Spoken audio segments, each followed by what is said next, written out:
Our intro music is provided by Kevin MacLeod at incompetech.com. Please check out Night Dreams Talk Radio web out at www.nightdreamstalkradio.com.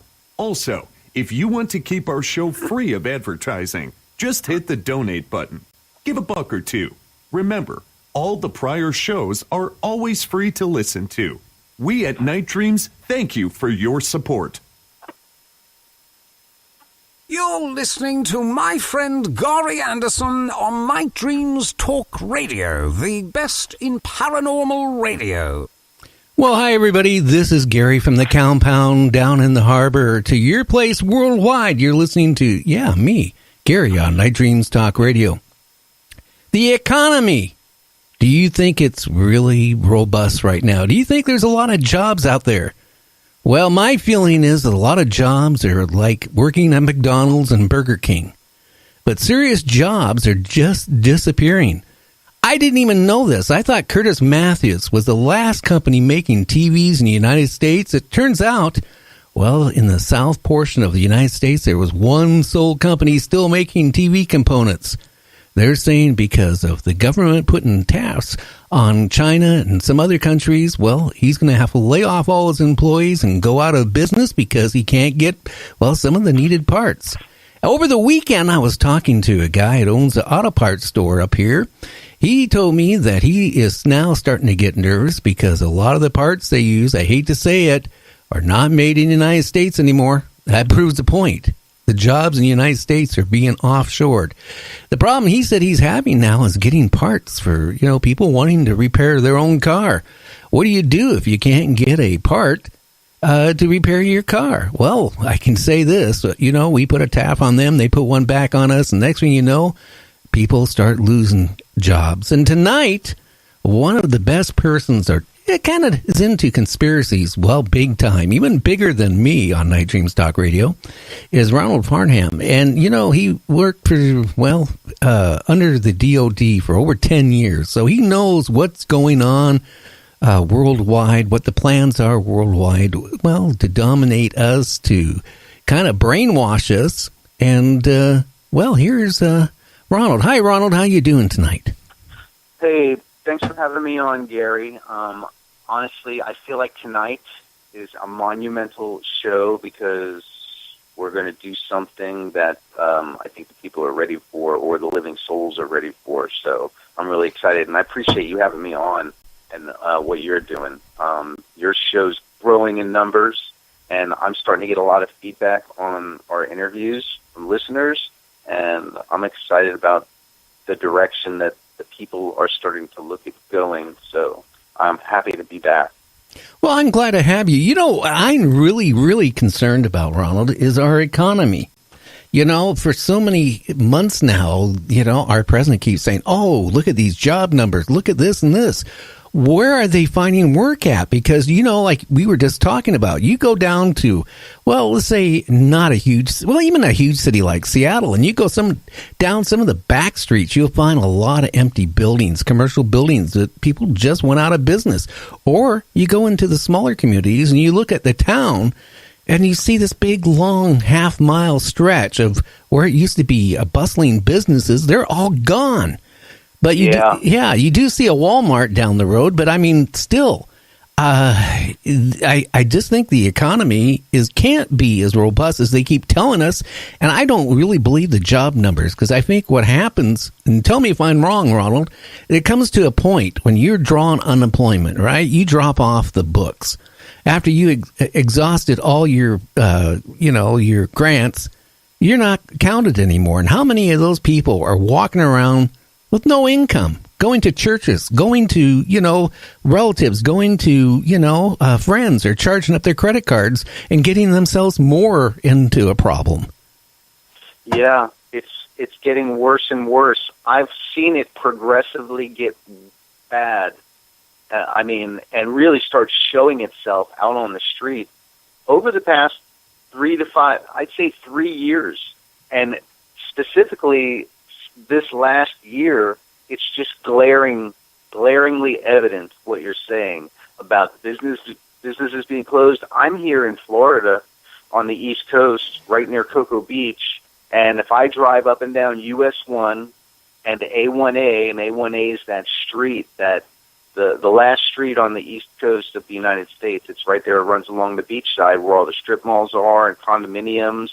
And I just see a lot of empty restaurants. Restaurants closed down. Stores in the strip malls need rent. I mean, every strip mall, I'd say about half of them, there's no business in there, and the other half have small convenience stores. And that's what I see mostly that are doing business is the Dollar Tree, convenience stores, because people are living $20 at a time. Liquor stores. Hey, liquor, they go to the Dollar Tree, right? They still feel good about themselves, right? They can go spend $20, right, and come out with a big bag of stuff and feel like at least they got something with the last bit of their money. And then they go over to the liquor store next door, buy a bottle of 3-star vodka and go home and get drunk and say, oh, my God, what am I going to do now? How am I going to feed the kids next week? Yeah. What's happening is Albert Pike's letter to Mazzini, if you look it up, where he describes the helplessness and hopelessness that's going to be inflicted upon the souls of the world. We're in the middle of that process, and we're at I think we're at a very key turning point in the history of our species right now during this, iteration of the Roman power, because really, we're all just living in Rome or Egypt. They just changed the names and moved powers around and taken over different parts of the land. But we have a choice to continue down the direction that we've been going, this path of hopelessness that's being laid out for us intentionally by the Freemasons of the powers that be of the global military-industrial complex.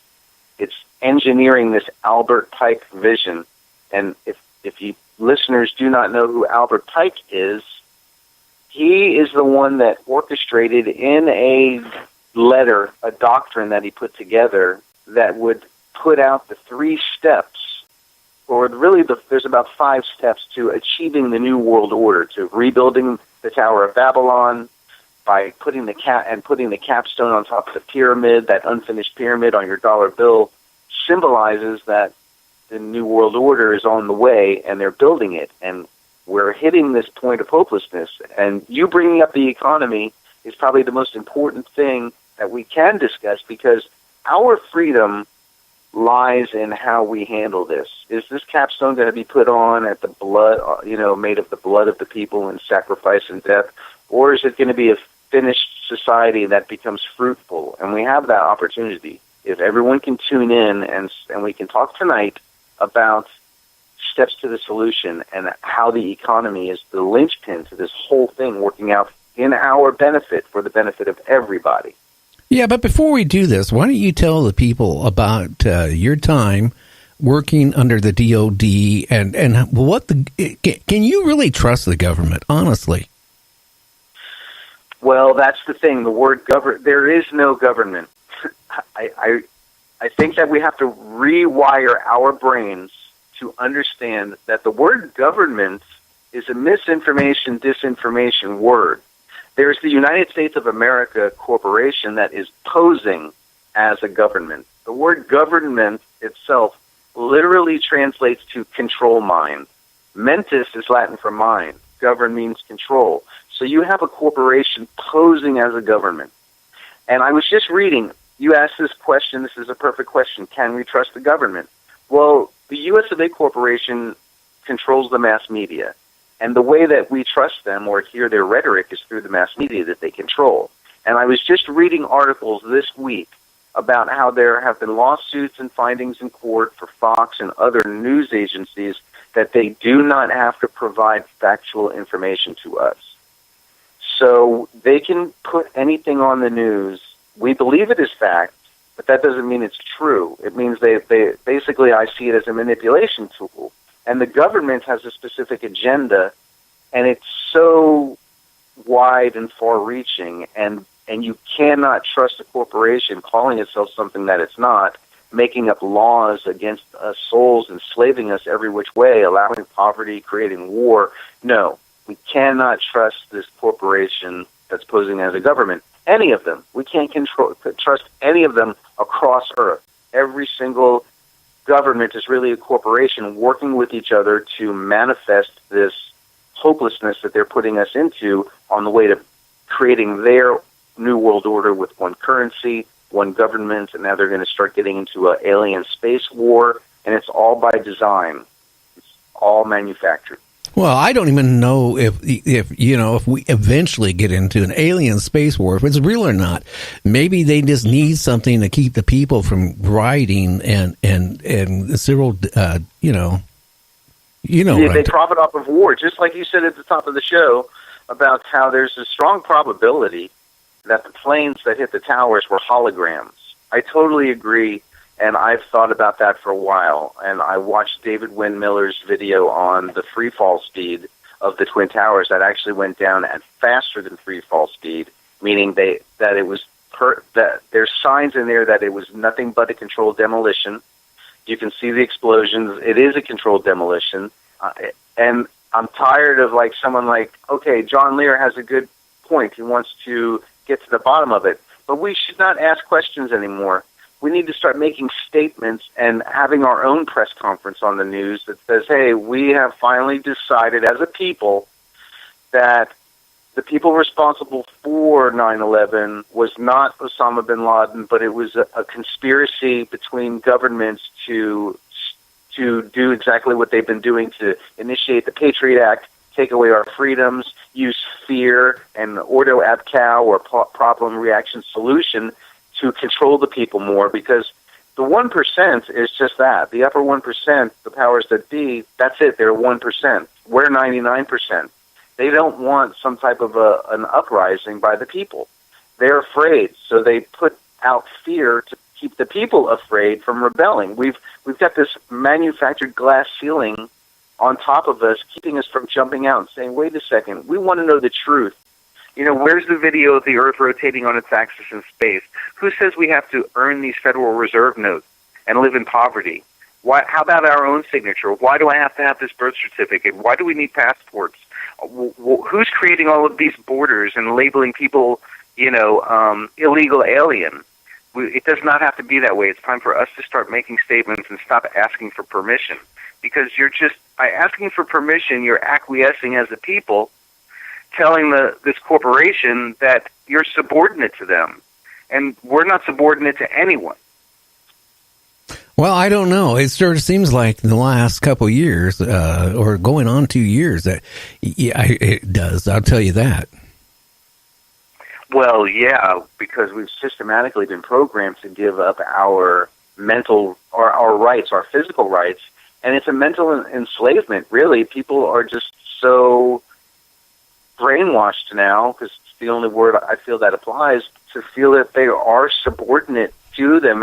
And if you watch TV and movies, there's a theme that runs through them all. A lot of the cop shows, the lawyer shows, the motion pictures are all about how the police and the government and the military are in control. And if you don't listen to what they say, they will brutally force their way into your home and handcuff you and drag you and put you into a cell and abuse you and kill you if you're not careful. And it's that fear that's been injected into our psyche for years now. I mean, how long have police shows been on TV? There's not one sovereign show, a show about sovereigns who start standing up for their rights and go, wait a second, and using the rhetoric, a counter-rhetoric where we say, you guys aren't really a government, you're a corporation. What is Northern Command doing in Colorado? Why is its J2 spying on all living souls in the North American continent? There's nothing but shows and movies that are showing that the people have to submit to the so-called state. And we're brainwashed. And it seems like just since 9/11, just think, it's been 17 years now since the Twin Towers got